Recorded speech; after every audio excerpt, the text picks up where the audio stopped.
여러분은 살아가면서 여러 가지 많은 말들을 하고 또 단어들을 사용하고 할 텐데요. 특별히 성경에 나오는 단어들 중에 여러분께서 선호하는, 좋아하는, 또 자주 사용하는 단어가 어떤 것이 있습니까?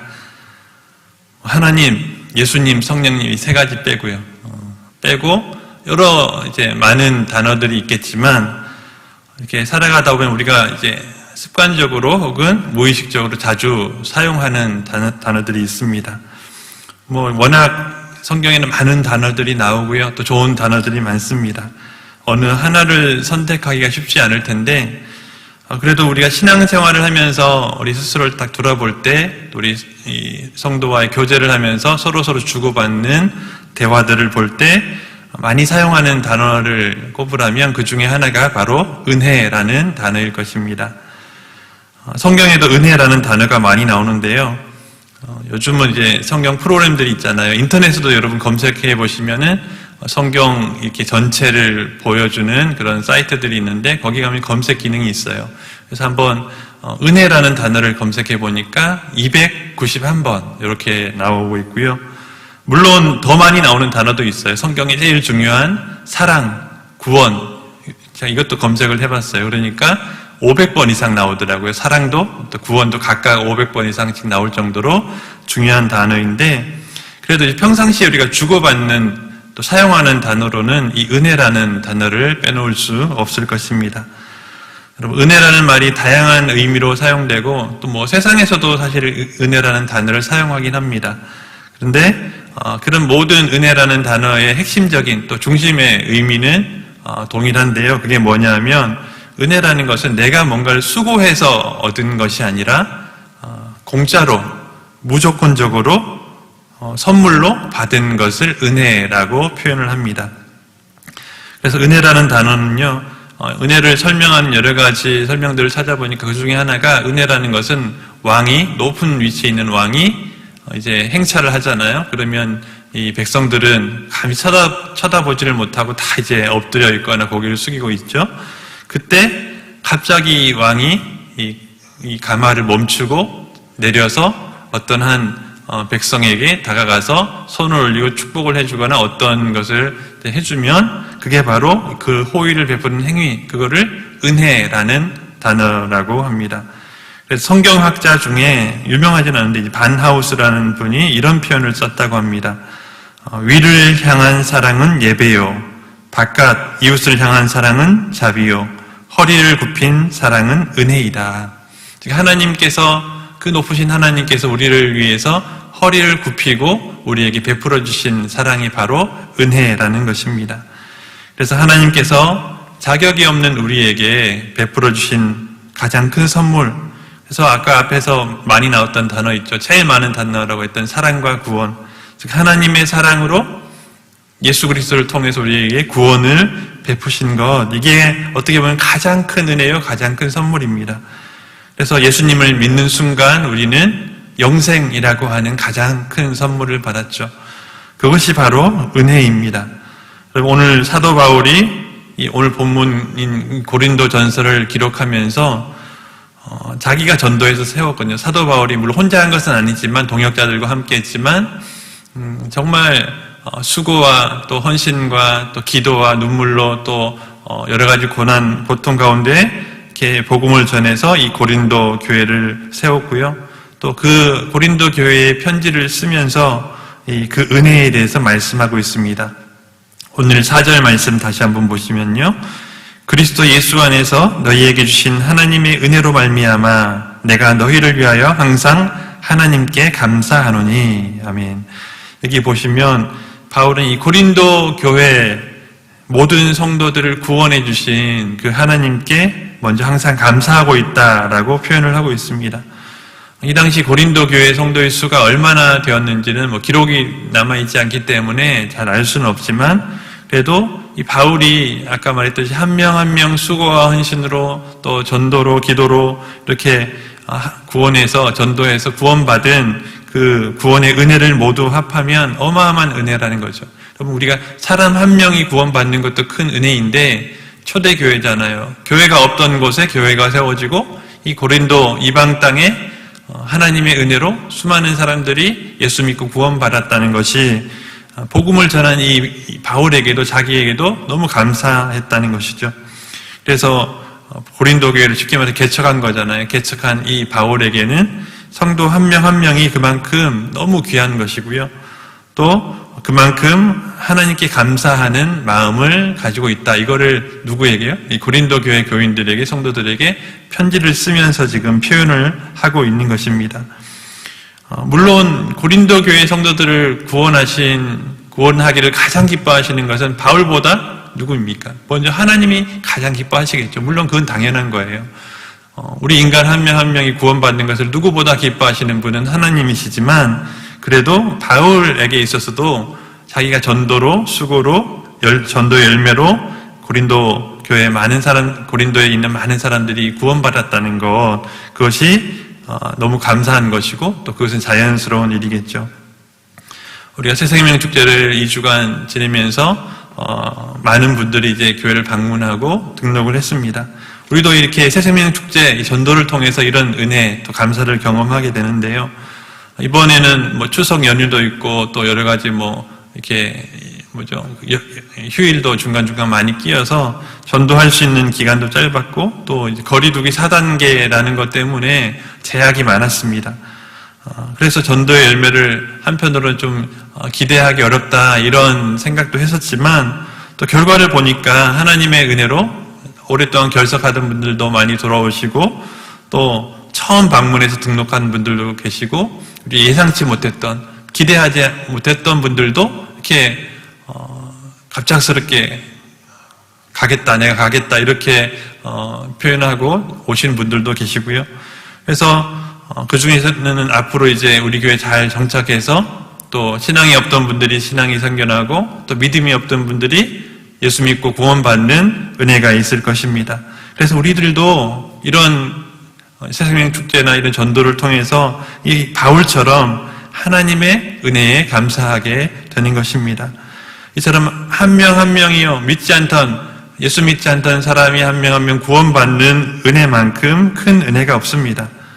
그래서 구원받는 은혜가 가장 크기 때문에 사실 그 은혜에 그거에 비교하면 다른 거는 좀 미약하다고 할 수도 있겠죠. 하지만 그럼에도 불구하고 오늘 본문이 고린도전서를 보니까 하나님의 은혜는 구원받는 순간에만 필요한 것이 아니라 구원받은 이후에도 계속해서 우리에게 필요한 것이 바로 하나님의 은혜입니다. 그래서 오늘 바울의 편지를 볼 때 하나님의 은혜가 어떤 것인지 잘 보여주고 있는데요. 바울은 하나님께서 고린도 교회에 이미 구원의 큰 은혜를 베푸셨다고 아까 말했고요. 그 다음에 그 은혜에 감사한다고 했고, 그와 동시에 계속해서 하나님의 은혜가 필요하다는 것을 이 편지 글을 통해서 보여주고 있습니다. 2절과 3절 말씀을 다시 한번 보시면요. 2절입니다. 고린도에 있는 하나님의 교회, 곧 그리스도 예수 안에서 거룩하여지고 성도라 부르심을 받은 자들과, 또 각처에서 우리의 주 곧 그들과 우리의 주 되신 예수 그리스도의 이름을 부르는 모든 자들에게 하나님 우리 아버지와 주 예수 그리스도로부터 은혜와 평강이 있기를 원하노라. 아멘. 여기 나오는 은혜와 평강이 있기를 원하노라, 이렇게 축원하는 거잖아요. 기원하는 거고 기도하는 거잖아요. 그러니까 이미 앞에 2절에 나왔듯이 이미 성도로 부르심을 다 받았어요. 예수를 주라고 고백하는 사람들이에요. 그렇지만 그들에게 바울은 항상 하나님의 은혜가 계속해서 충만하게, 하나님의 은혜와 평강이 충만하기를 지금 기도하고 있다는 건요, 그만큼 우리에게 그것이 필요하다는 의미일 것입니다. 이 바울 서신이라고 부르잖아요. 이 고린도 전서를 시작으로, 앞에 로마서를 시작으로 쭉 이제 신약 성경의 고린도 전서, 후서 이후로 바울 서신들이 나오는데요. 여러분, 바울 서신, 이 바울의 편지들을 보면요, 대부분 시작할 때 이 표현을 빼놓지 않고 있습니다. 즉, 편지를 읽는 그 교회가 고린도 교회든 빌립보 교회든 데살로니가 교회든 하나님의 은혜와 평강이 있기를 가장 먼저 기도하는 거예요. 지금 찾아보지는 마시고요. 제가 보니까 바울 서신이 로마서부터 빌레몬서까지 13권 있는데 딱 2개, 이제 디모데 전후서만 빼고 다 그게 기록되어 있더라고요.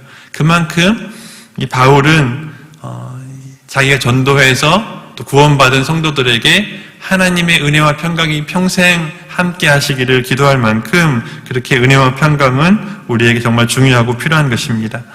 그래서 처음에 3절에서 방금 읽었던 3절에서 바울은 은혜와 평강이 있기를 기도하는 것이고요. 그 다음에 좀 전에 읽었던 4절에서 이 고린도 교회에 주신 은혜에 감사하는 내용이 나옵니다. 그 다음부터 우리가 오늘 보려고 하는 5절부터는 바로 그 하나님의 은혜가 그러면 뭐길래, 어떤 거길래 이 바울이 이렇게 하나님의 은혜를 강조하고 있는가를 한번 보려고 하는 것입니다. 그래서 고린도 교회 성도들이 어떻게 이 은혜로 인해서 변화되었고 또 이 은혜를 통해서 앞으로 어떻게 변화되고 하나님 나라 천국 갈 때까지 이 은혜를 어떻게 누리고 살 것인가에 대해서 바울이 말하고 있는 것입니다. 여러분 아까 처음에 질문 드릴 때 우리가 제일 많이 사용하는 단어 중에 하나가 은혜라고 했잖아요. 그래서 은혜라는 단어를 우리가 사용할 때 한번 보니까 대부분 은혜라는 단어를 사용하는 가장 많은 순간이 언제냐면 이제 말씀의 은혜를 받거나 여러분 예배의 은혜를 받거나 이럴 때 많이 사용하고요. 또 이제 여러분 요즘 유튜브 같은 걸 많이 보겠지만 간증 은혜되는 간증을 보면서도 많이 은혜됐다라는 표현도 사용합니다. 이처럼 우리가 어떤 그 순간 어떤 사건에 대해서 은혜라는 말을 많이 사용하는데요. 사실 오늘 본문은 그렇게 어떤 순간순간에 대한 은혜에 대한 표현들이 아니고요. 하나님의 은혜가 우리의 신앙생활 전반적으로 전인격적으로 어떻게 작용을 하는가를 말씀하고 있습니다. 그래서 지금까지 우리가 생각했던 또 우리가 주로 기대하고 생각하는 그 은혜도 중요하고요. 오늘 본문에 있는 이 말씀처럼 하나님의 은혜가 내가 예수 믿고 구원받은 이후로부터 예수님 다시 오실 그날까지 혹은 우리가 천국 가는 그날까지 하나님의 은혜가 나한테 얼마나 필요하고 나에게 어떤 좋은 작용을 하는가를 한번 보려고 하는 것입니다. 자, 먼저 오늘 5절 말씀을 보시면요. 이렇게 되어 있습니다. 이는 너희가 그 안에서 모든 일, 곧 모든 언변과 모든 지식에 풍족함으로 했습니다.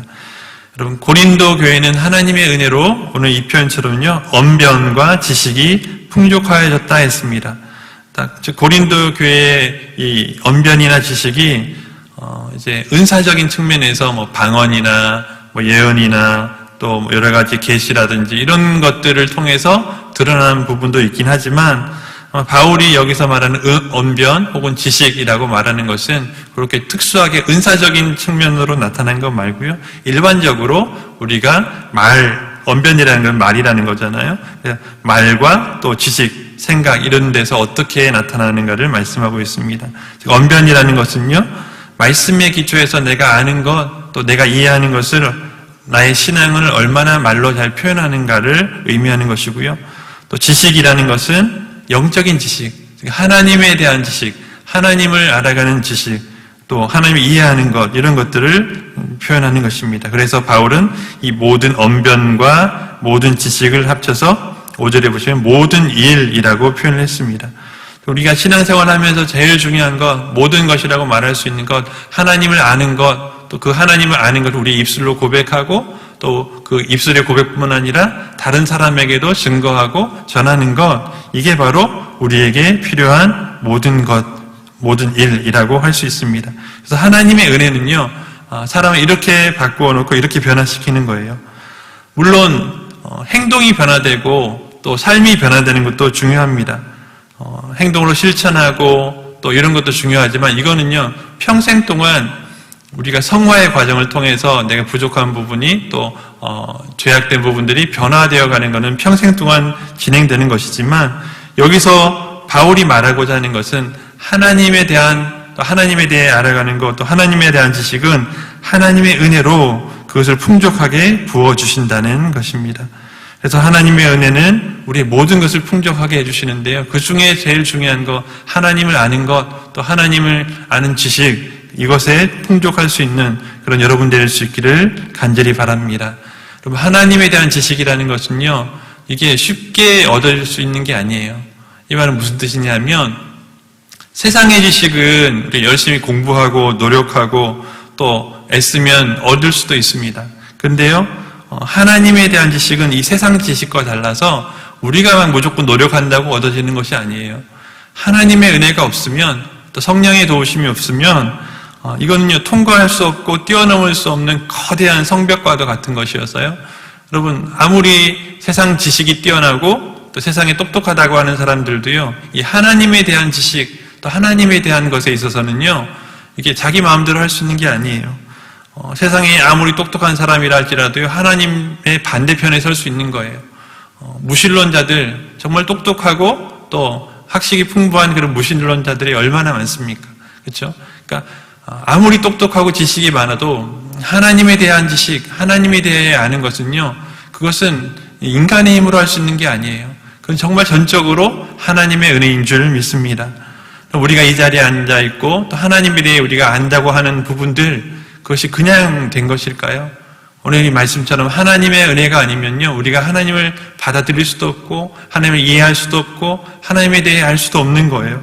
근데 그 하나님의 은혜가 우리가 지금 믿고 이해하고 또 말로 표현하고 신앙 고백을 하는 이 모든 것들이 바로 성령의 도우심, 또 하나님의 은혜로 된 것인 줄 믿습니다. 그래서 이걸 위해 기도해야 되는 거예요.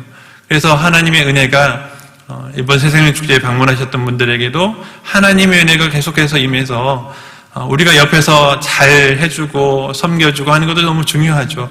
하지만 그들에게 정말 중요한 것은 하나님의 은혜가 부어져서 하나님에 대한 지식, 또 하나님에 대해서 정말 입술로 고백할 수 있는, 신앙 고백할 수 있는 이런 것들이 그들에게 필요한 줄 믿습니다. 그래서 오늘 말씀에 첫 번째로 바울이 말했던 것이 바로 그것입니다.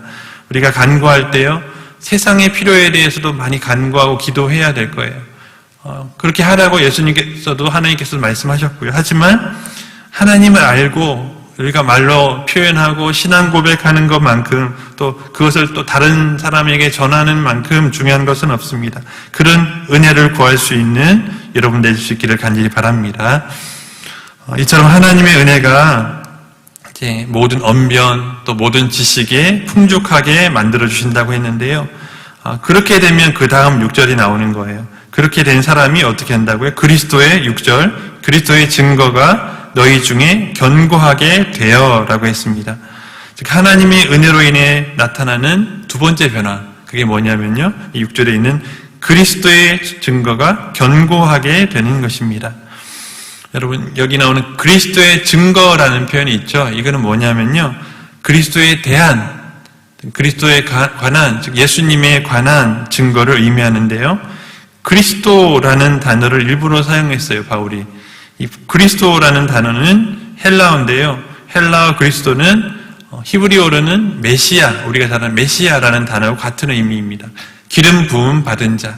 구약에서는 왕, 선지자, 제사장이 기름 부음 받았는데 그리스도로 오신 예수님께서 바로 그 구약의 왕, 선지자, 제사장의 그 모든 역할을 한 번에 감당하시면서 우리를 구원하신, 즉 하나님의 독생자이신 예수님께서 이 땅에 메시아로 그리스도로 오셨고, 그 그리스도이신 예수님께서 십자가에서 우리를 위해서 대신 대속의 죽음을 받으셨다.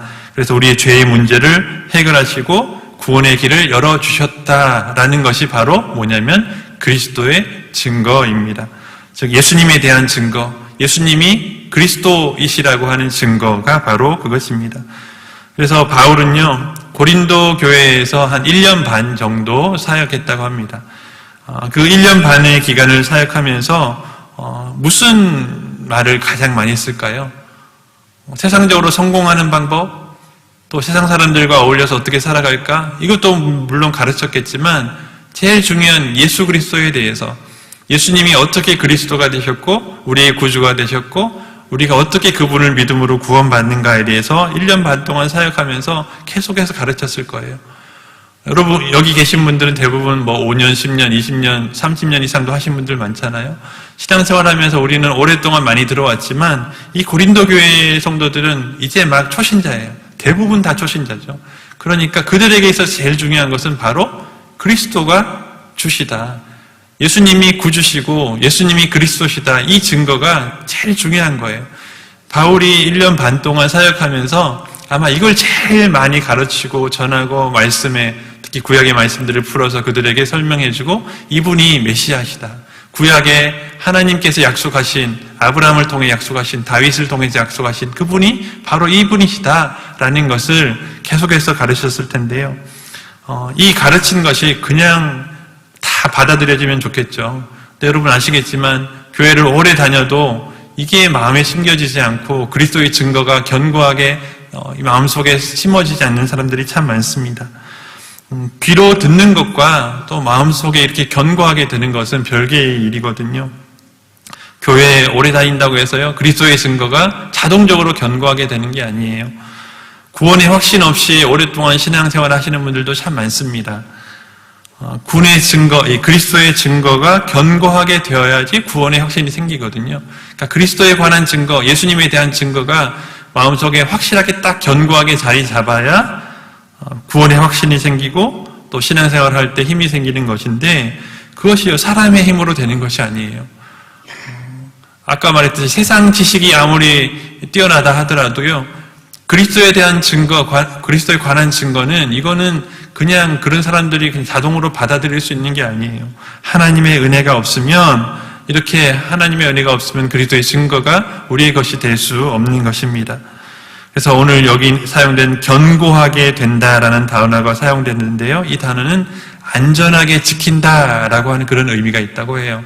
견고하다는 것은 안전하게 지킨다. 그러니까 우리의 구원, 우리의 또 믿음이 흔들리지 않게 안전하게 지켜지는 것, 보장되는 것, 이게 바로 견고하다라고 하는 단어입니다. 그래서 하나님의 은혜라는 것은요, 이렇게 우리에게 있는 그리스도의 증거가 견고하게 흔들리지 않는 믿음을 가지고 우리를 안전하게 지켜주시는 것입니다. 그것이 우리에게 필요한 은혜인 줄 믿습니다. 또 이 새생명축제에 방문하신 분들에게 필요한 은혜인 줄 믿습니다. 그걸 기도하는 거예요, 바울은. 우리가 새생명축제에 방문하신 분들, 또 우리 교회 오지 않고 있는 장기 결석하고 있는 분들, 또 우리 주변에 믿지 않는 가족, 오이코스들을 위해서 해야 될 것이 바로 이 은혜가 그들에게 부어지도록 기도하는 것인 줄 믿습니다. 그래서 그리스도에 관한 증거가 견고해질 때 그 다음 본문인 7절이 나오는 것입니다. 7절 다시 보시면요. 너희가 모든 은사에 부족함 없이 우리 주 예수 그리스도의 나타나심을 기다림이라. 아멘. 여러분, 그리스도의 증거가 견고해지면요, 뭘 할 수 있게 되냐면 예수님께서 다시 오실 때까지 잘 기다릴 수 있는 거예요. 이게 참 중요한 거거든요. 그냥 기다리는 것이 아니라 각자에게 주신, 하나님께 주신 은사를 부족함 없이 사용하면서 기다리는 것이다 라고 이렇게 바울이 표현하고 있습니다. 즉, 우리에게 그리스도의 증거가 구원의 확신이 딱 견고해지면요, 뭐가 되냐면요, 예수님이 언제 오실지 관계없이 우리가 기다릴 수 있는 거예요. 근데 이걸 기다리지 못하는 사람들이 참 많거든요. 그래서 신앙생활 잠깐 하다가 또 세상으로 나갔다가 또 어려움 당하다가 또 예수님 하나님 필요할 때 되면 다시 돌아왔다가 또 다시 믿음이 흔들려서 세상으로 갔다가 이런 사람들이 참 많이 있는데 오늘 본문의 말씀처럼 하나님의 은혜가 충만하게 부어질 때 그리스도에 대한 증거가 우리 속에 견고해질 때 구원의 확신이 흔들리지 않을 때 예수님이 다시 오실 예수 그리스도의 나타나심을 기다리고 그때까지 예수님을 또 하나님을 떠나지 않고 기다릴 수 있는 것입니다. 근데 그냥 기다리는 것이 아니라 오늘 본문 7절에 보면요, 바울이 너희가 모든 은사에 부족함 없이라는 표현을 사용했습니다. 여러분, 은사라는 단어가 나왔죠. 하나님께서 이 은사를 주시는데 은혜라는 단어가 아까도 말했지만 선물이라고 그랬잖아요. 하나님께서 공짜로 거저 주시는 선물인데 이 은사라는 단어와 은혜라는 단어는 서로 같은 의미, 연결된 단어입니다. 그래서 은사도 하나님께서 선물로 주시는 거예요. 같은 어원을 가지고 있는데 그래서 하나님께서 은혜로 주시는 선물이 바로 은사입니다. 하나님께서 특히 이 고린도 교회에 많은 은사를 주셨습니다. 여러분, 그래서 고린도전서 후서 읽어보면요, 은사에 대한 내용이 참 많이 나와요. 근데 안타깝게도 안 좋은 쪽으로 많이 나왔죠. 고린도 교회가 은사를 많이 받았는데 그걸 잘 사용하지 못해서 이렇게 속에 갈등이 생기고 무질서함이 생기고 그러니까 바울이 고린도전서를 기록한 거예요. 그런데 은사 자체가 나쁜 건 아니잖아요. 은사가 좋은 것. 지금 바울은 편지 서두에서 은사 때문에 지금 바울은 이 고린도 교회에 책망하려고 편지를 쓰긴 했지만 은사 자체는 너무 귀한 거다라는 것을 앞에 먼저 말하고 있는 거예요. 그래서 은사를 잘못해서 생긴 문제들이 있긴 하지만 정말 중요한 것은 이 은사가 하나님의 선물이라는 것. 고린도 교회 성도들이 그것을 알았으면 좋겠다 이런 마음으로 지금 표현을 하고 있는 거예요.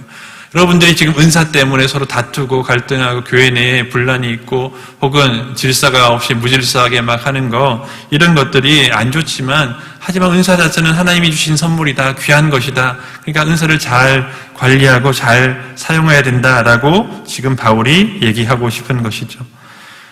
하나님께서 우리에게 은혜로 은사를 주신 것은요. 갈등하고 다투라고 주신 것이 아니라 또 자랑하라고 주신 것이 아니라 예수님이 다시 오실 때까지 이 은사를 잘 사용해서 기다리라는 거예요. 이 은사를 사용해서 교회 안에 풍성한 풍요로움을 누리라는 거예요. 여러분, 우리가 신앙생활을 하는 동안 많은 것을 구해야 될 거예요. 물질도 구해야 되고 건강도 구해야 되고 하지만 그 중에 더 중요한 것이 바로 은사를 충만하게 주시도록 구해야 할 것입니다. 여러분, 하나님께서는요, 구하는 자에게 여러분 좋은 것을 주신다고 하셨고요. 또 구하는 자에게 성령을 주신다고 하셨고요. 또 은사는 누구로부터 나오냐면 바로 성령을 통해서 나오는 것이거든요. 하나님께서 성령을 통해서 은사를 우리에게 선물로 주시는 것입니다. 여러분, 우리에게 왜 은사가 필요합니까? 은사라는 것은요, 본질이라기보다는 도구에 가깝습니다. 그건 무슨 뜻이냐면요. 우리가 신앙생활을 하면서 사용하는 거예요. 사용하는 도구라는 거죠. 뭐냐면 방언이든 예언이든 신약 초대교회에 나왔던 은사들도 있고 지금 우리 이 시대에 필요한 은사들도 있겠지만 이런 것들은 하나님의 사람으로 하나님의 교회를 잘 세워나가기 위해서 하나님께서 도구로 주신 거예요. 이거는 그러니까 잘 사용해야 되는 거죠. 은사를 받았더라도 그냥 가만히 묻어두면 의미가 없는 거예요. 은사는 잘 사용하는 것이고요. 그래서 또 은사를 풍족하게 여러 은사를 받았다면 그거를 잘 사용해서 마치 세상의 삶에서는요, 돈이라는 도구를 통해서 윤택하게 살 수 있어요. 돈을 나쁜 쪽으로 쓰지 않고 좋은 쪽으로 쓰면요, 생활이 풍요롭고 윤택하고 필요한 곳에 적절하게 잘 쓸 수 있습니다. 그게 이제 세상에서는 돈이 필요하다면요, 우리 그리스도인의 신앙생활에서는 바로 은사가 필요한 거예요. 이 은사를 잘 사용해서 우리의 신앙생활이 윤택해지는 거예요. 풍요로워지는 거예요. 그리고 또 보람이 있고 살아가는 신앙생활하는 보람이 있고 또 쉽게 말해서 신앙생활이 반짝반짝 빛나는 거예요. 그러기 위해서 우리에게 하나님께서 은사를 주셔서 교회를 세워가고 또 신앙생활에 기쁨이 있고 또 성도들 간에 나눔이 있고 사랑이 있고 이런 것들이 생겨나는 것이죠. 그래서 언제 예수님께서 오실지는 모르지만 물론 초대교회 때는요, 지금 우리보다는 예수님 다시 오실 날을 더 많이 기다리셨을 거예요. 예수님께서 올라가신 지 얼마 안 됐을 때이기 때문에 예수님이 다시 오신다 하셨기 때문에 지금 우리보다는 아마 이 예수님 다시 오실 날을 더 기다렸을 거예요. 아마 조만간 오실지도 모른다 이런 생각을 했을지도 몰라요.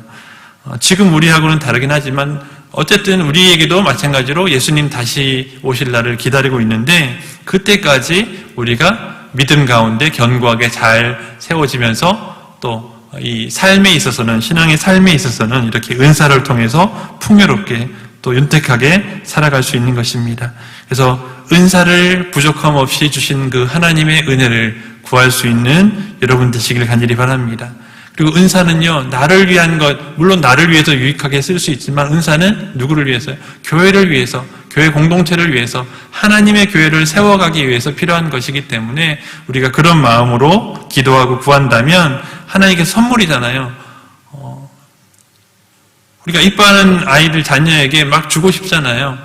그걸 잘 사용하면은, 잘못 사용하면은 더 안 주시겠죠. 근데 잘 사용한다면은 정말 더 주고 싶은 것이 하나님의 마음이고 부모의 마음입니다. 그래서 하나님의 은사가 우리에게 충만하게 부족함 없이 부어주신 그 하나님의 은혜를 구할 수 있는 여러분 되시기를 간절히 바랍니다.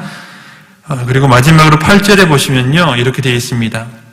이렇게 하나님의 은혜로 인해서 어떤 유익을 마지막으로 누리게 되는가? 8절, 주께서 너희를 우리 주 예수 그리스도의 날에 책망할 것이 없는 자로 끝까지 견고하게 하시리라. 아멘. 여러분 아까 앞에도 나왔지만 예수 그리스도의 날이라는 것은 예수님 다시 오실 날, 예수님이 다시 나타나실 날, 다시 오실 재림하실 그때를 의미하는 것인데요. 여러분 예수님 다시 오는 것은 참 좋은 일이에요. 그죠? 기다려지는 것이에요. 근데 한편으로는요, 또 그때는 어떤 때냐면 심판의 때입니다. 예수님 다시 오실 날은 너무 기다려지고 좋은 날이기도 하지만 또 반대의 측면에서 보면 그날은 심판의 날이에요. 심판의 날이라는 것은 하나님, 예수님의 책망이 기다리고 있는 날이죠.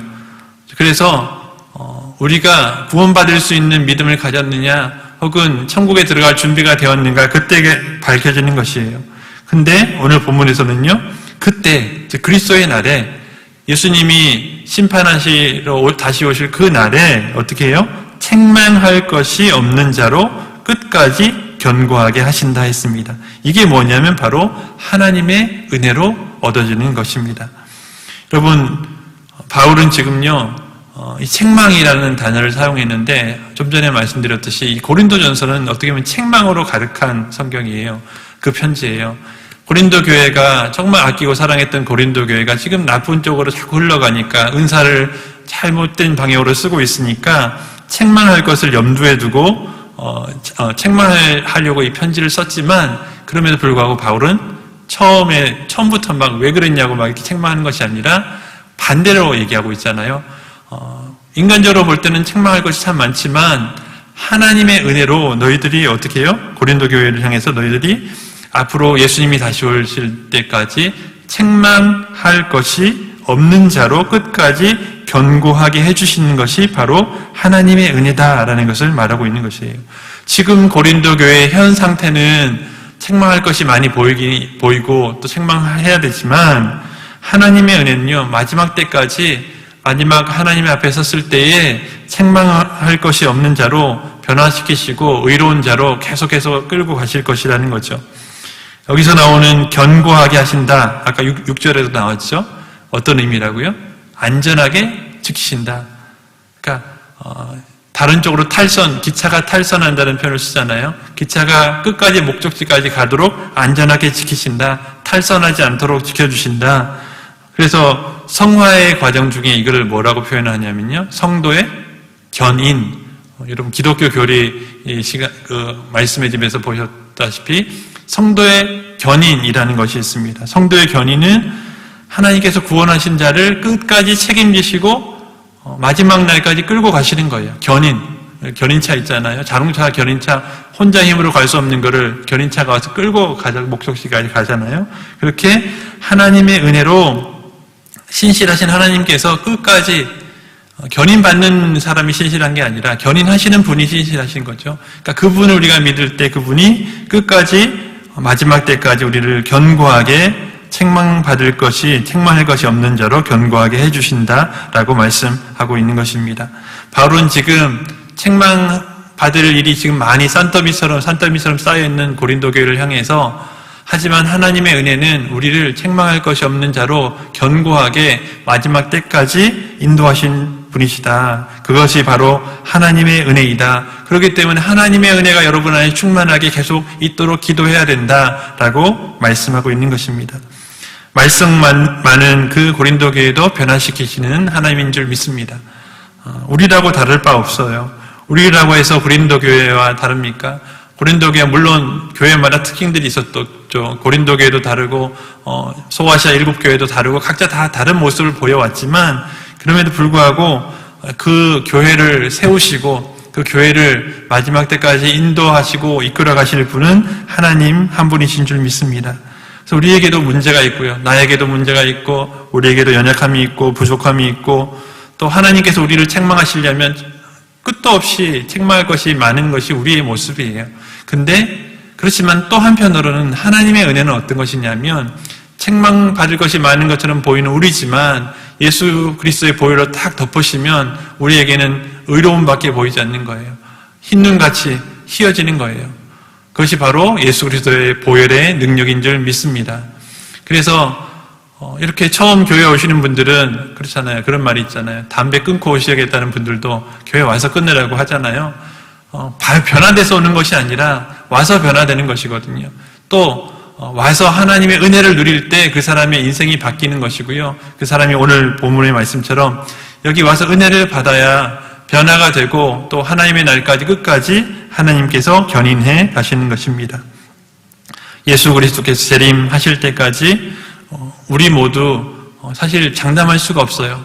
내가 이후의 삶에 있어서 어떤 어려움이 와도 예수님을 배신하지 않고 하나님을 떠나지 않고 살 수 있겠다. 그럼 누가 장담할 수 있겠습니까? 우리는 인간이에요. 물론 지금은 그렇게 말로 할 수 있겠죠. 하지만 연약한 우리 자신을 돌아보면요, 정말 우리에게 정말 불같은 시험이 찾아오고 고난이 찾아왔을 때 내가 그걸 견뎌낼 수 있을까? 물론 견뎌내려고 우리가 힘쓰고 기도하고 애써야 되겠지만 그것은 우리의 힘만으로 되는 것이 아니거든요. 나에게 어떤 환난이 올 수도 있고 또 어떤 어려움이 올 수도 있고 때로는 세상이 너무 편해서 너무 살기 좋아서 하나님을 떠날 수도 있는 것인데 그 어떤 상황에서든지 우리가 하나님을 떠나지 않고 오늘 표현처럼 책망할 것이 없는 자로 끝까지 견고하게 이끄시고 지켜주시는 분은 하나님의 은혜인 줄 믿습니다. 그래서 하나님의 은혜와 평강이 우리에게 그렇게 중요한 거예요.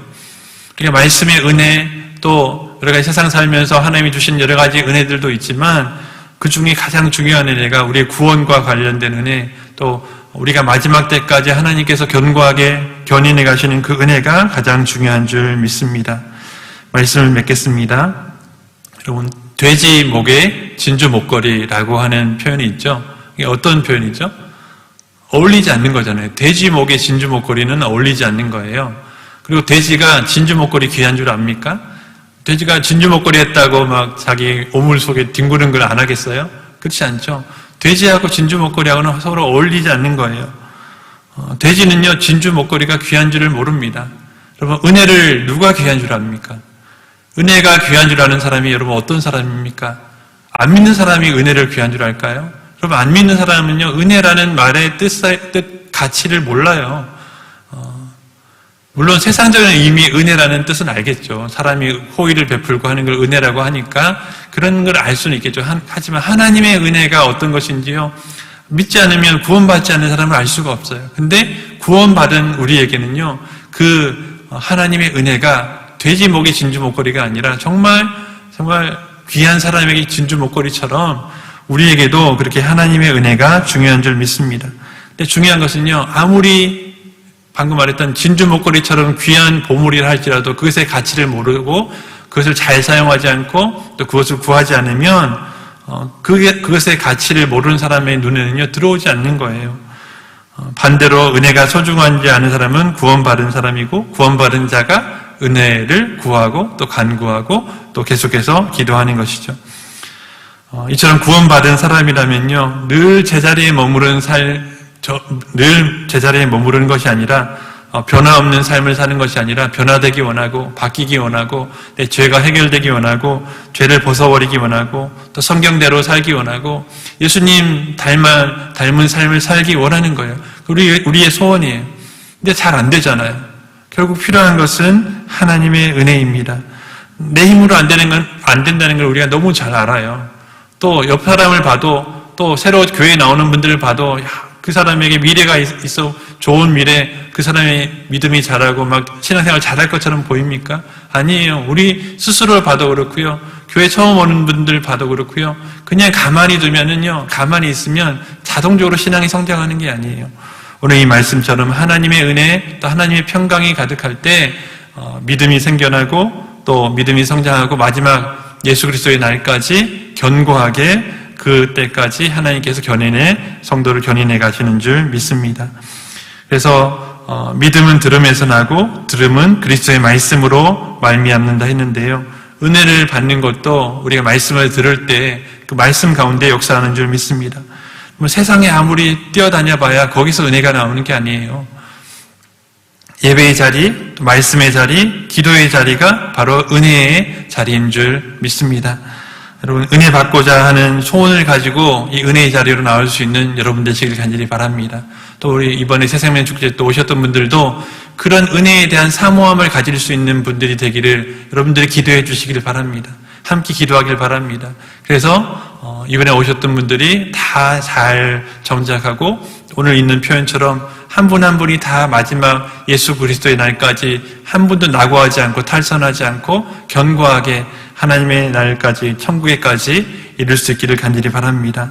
그런 소원을 가지고 은혜를 사모하는 자에게 부어주시는, 그들에게 부어주시는 성령을 부어주시고 또 은사를 부어주신 그 하나님을 기대하면서 날마다 하나님의 은혜, 평강이 나에게도 우리에게도 또 교회를 방문했던 분들, 또 등록하신 새가족들에게도 이 하나님의 은혜가 풍성하게, 풍족하게, 충만하게 부어지는 저와 여러분 될 수 있기를 예수님의 이름으로 축원합니다. 기도하겠습니다. 사랑이 많으신 하나님 아버지, 은혜를 감사합니다. 특별히 이번 새생명 축제에 많은 분들 우리 교회를 오셨고 또 등록하셨는데 그분들에게도 하나님의 은혜, 하나님의 평강이 충만하게 부어지기를 원합니다. 또 지금 이 자리에 있는 저희들에게도 하나님의 은혜와 평강이 부어져서 하나님 마지막 때까지 저희들이 하나님의 날까지, 그리스도의 날까지 한 명도 탈선하지 않고 낙오하지 않고 정말 은혜 가운데 충만하게 은사를 누리며 또 은사를 잘 사용하며 교회를 섬기며 살아갈 수 있는 저희들 될 수 있도록 하나님 도와주시옵소서. 예수님의 이름으로 기도합나이다. 아멘.